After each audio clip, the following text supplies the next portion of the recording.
Happy holidays and season's greetings. My name is Ben and welcome back to the bench, guys, for another episode of our 12 Sprues of Kit-mas holiday build series. Today we are moving on to day number 7 and I am super excited to see what we have in store for us on this episode. Let me go ahead and grab that box and we're going to waste no time and jump right on in. As you can see, we've finished off the first half of the 12 sprues. We are 50% done. So these up here, these first 6 were a lot of fun. So let's hope that these last 6 are going to be just as much fun, if not maybe more. Go ahead and punch on through here, fish around inside. Okay, I got the labels. Go ahead and pull that out. I want to be real sure I don't actually ruin it and show myself what I'm going to be building. I did that on the last episode. So let's go ahead and slide this box away. Let's go ahead and grab that label here. And we are going to be building the 1/72nd scale Fokker DR1 triplane. Awesome. It's the Edward Weekend Edition kit, so this should be pretty fun. Go ahead and grab that box.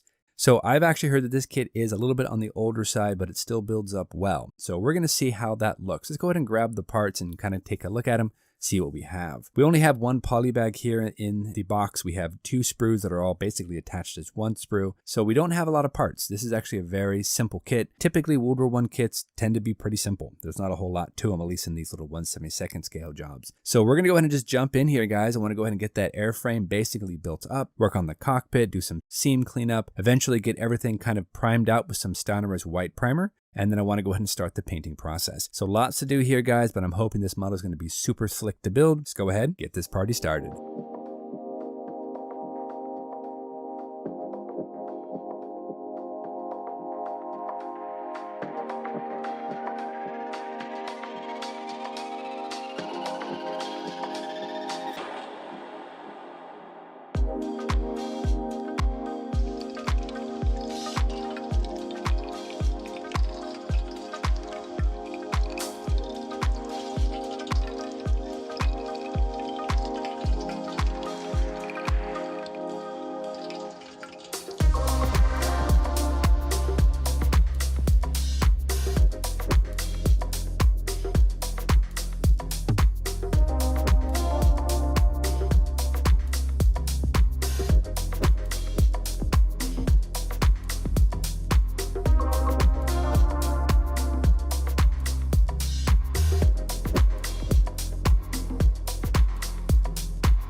All right, everybody, we are back and we are moving on here. We're going to jump into paint and specifically the red there on the aircraft. I've already done the light pale blue on the undersurface and I've done the white tail. So we're going to go ahead and mask off the areas and we're going to start with the red. Now for the red color, I'm going to go ahead and use just some plain old aqueous flat red, nothing fancy with this one. We're going to dilute it down in the airbrush and we're going to just start painting on that red. I also want to go ahead and use a slightly lighter red for the areas right where those iron crosses are on the top of the wings. And then we're just going to go ahead and assemble everything, undercarriage glued on, and then get a gloss coat on there. And I think we'll be ready to go ahead and check it out for decals. So I think this is going to be pretty cool, guys. Let's jump on in there and see what we can do. Let's go ahead and start painting some red.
Okay guys, so we are back, and so far DR1 is coming along very nicely. We have everything glued into place, and now we're going to move on to decals. I will say the only issue I've had so far was the attachment of the undercarriage and the top wing. Those just did not want to really go together. Most everything else though hasn't been a problem. The cockpit fit together well, the tail dropped right into place, the fuselage went together without much hassle. It's just the upper wing and that lower portion of the undercarriage. They've kind of been fighting me a little bit. Problem really was is that the struts for the center section of that main wing, the upper wing, were too short. They just did not want to line up where they were supposed to. Either I could hook them into the top portion of the wing and they would not touch the fuselage, or vice versa, into the fuselage wouldn't touch the wing. So I ended up actually taking a little strip of styrene and blanking off the locating tabs to make it look a little bit like it's a reinforcing strip. And I know it's not accurate, but it's going to get the job done. Then I went ahead and I took our support struts there and I glued them to the fuselage and then put them onto the inside, butting up against those little strips of styrene, just to go ahead and make sure that they wouldn't go anywhere. Then I hit it with a little bit of super glue, and I actually used some accelerator to go ahead and get that to cure up very, very fast. That stuff is great, by the way. I've never really used any sort of CA accelerator before, and I love it. It really, really worked well, especially for attaching all those little fidgety parts. After all this, we're going to jump in now to their decals. We're going to get everything decaled on there, which honestly are not a lot of decals. Then I want to go ahead and rig it up, hit it with a flat coat, then we'll be back and I'll show you the finished product. Let's go ahead and keep it rolling, guys. We're almost there. Let's do it.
All right, guys, we are back, and after about 6.5, 7 hours here on the bench, we have finished up our 1/72nd scale Fokker DR1 triplane. What a great little kit, guys. Honestly, very much fun to build. Go ahead and grab the finished product, and here we go. So there's not really much to say about the kit. It went together decently. The parts needed a little bit more cleanup. The undercarriage and the top wing didn't really want to fit together where they were supposed to, but for the most part, it was a joy to build. And it looks super cool with this paint job. I love the red and the white. Such a striking color scheme. We zoom in here a little bit. You can kind of see that I tried to do a lighter red right underneath those iron crosses. Didn't really turn out though. It for some reason kind of ended up blending together, and it is what it is. I did end up putting on some rigging here, right here in the very very front of the upper wing, and I did a little bit here on the undercarriage. That was made a whole lot easier with some accelerator. Also, back on the tail area, I added in a few pieces of easy line as well for the cable controls for the rudder and for the ailerons. I had a lot of fun painting up the wooden portions like the propeller and some of the tail skids and all that.